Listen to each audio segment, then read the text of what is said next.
Hi YouTube. So what I'm doing right now is because I had to drop my tank one time before. Actually recently I dropped my tank so I could change the sending unit because I felt it wasn't reading correctly. It just said it was on full. So what I did was I swapped it out with a fresh sending unit and a fresh pump, and I'm actually ending up with the same situation now. What's happening is that now the sending unit is actually reading that it's just on a quarter tank, even though I'm topping the tank off. So instead of me having to drop this tank again and siphon all the gas out, or as much as I can do, and get it back up in the air, what I'm going to do right now is actually do a modification, which is the access hatch. Yeah, so I'm going to go ahead and cut me up an access hatch. I kind of just mapped it out right now. That hump where the spare tire sits is actually where the fuel pump is. So what happens is I'm already taped it up where I'm going to be cutting it around, just to give me some clearance to make sure I can get in there and get out. Then I'm going to have to mount it back and put down some brackets so it can be able to hold itself in place before I seal it up. But listen, this will make it a lot quicker than having to drop that tank every time. All the new cars come with access hatches under the seats, behind in the trunk. You know, I had a Volkswagen, same thing. I had to change the fuel pump. Just pop the trunk up and flip the carpet up. The access hatch is right there. So I'm gonna put one of those access hatches in these old models because it's definitely a good fix. I'm gonna cut you on in a few minutes. Alright, so the access hatch is now being cut. As you can see, literally like I said, the fuel pump is right here. And now, I know I'm gonna be able to seal it right back up. Make sure I treat it. I'm gonna sand all this metal down, grind it down, make it nice and smooth. But if ever I have this issue again, or for anybody that might have an issue, this access hatch is perfect. As you can see, you got clearance to be able to get right to the clips you need without having to drop your tank. So if you're sitting on a full tank of gas, this is definitely a good modification.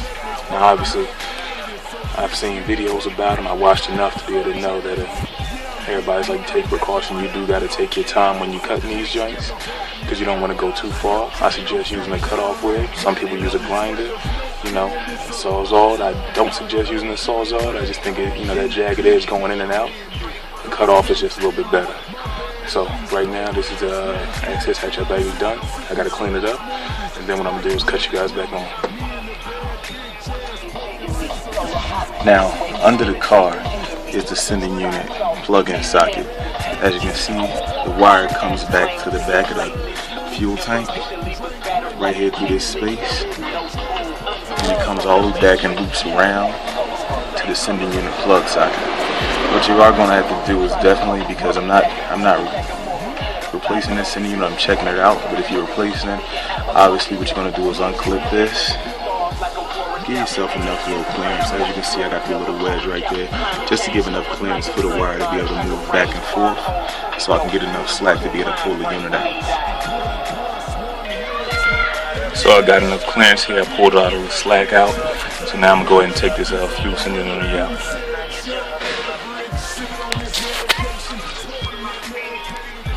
Now, you see what I'm talking about back here. You got enough clearance to be able to access all the things that you need so you can take this thing out with no problem.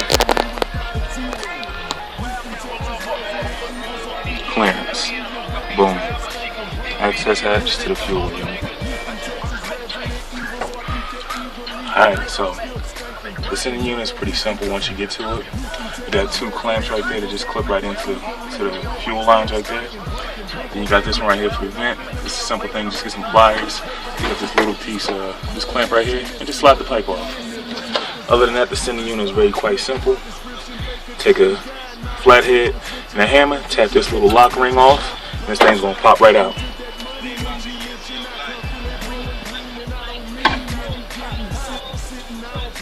Alright, I mounted it up for the most part so you can see what I'm doing.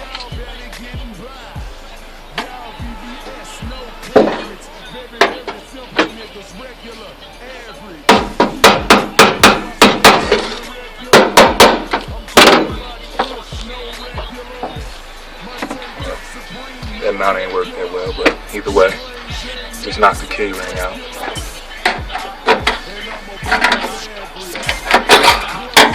There you go.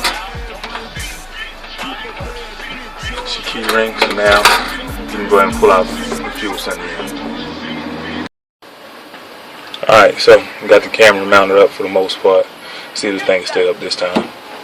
So, go ahead and take this fuel sending unit out. As you can see, it's pretty much loose. We're good to go.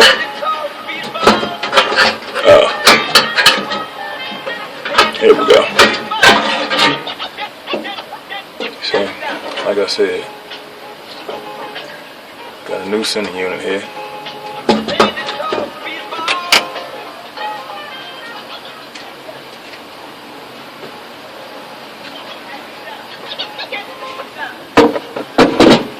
Yeah, I brought the bucket out just so I can sit it in.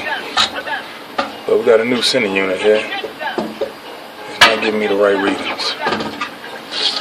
Now, let's check it out and see what's going on here.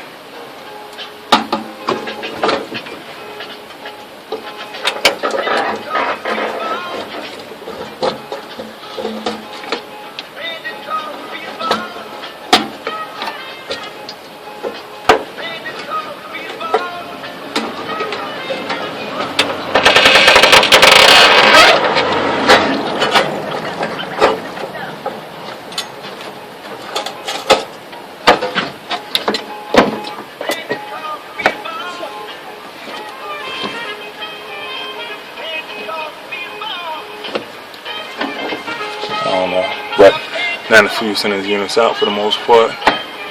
Gas tank, yeah, that thing damn near full, man. This thing ain't got no reason to be reading that it's not. So, about to figure out what's going on with it. Alright, y'all, so I figured it out. What's going on here, if y'all can see it. There's a little too much sunlight on it.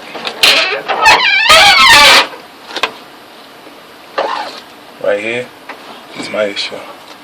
See my lever? For some reason, this piece ain't on it. It broke off, man. So, I gotta fix that little solution. I'm about to work it out right now. Alright, YouTube. So, what I did was a simple fix. I made sure I got the lever on the latch it was supposed to be on. And what I used here was a simple small zip tie.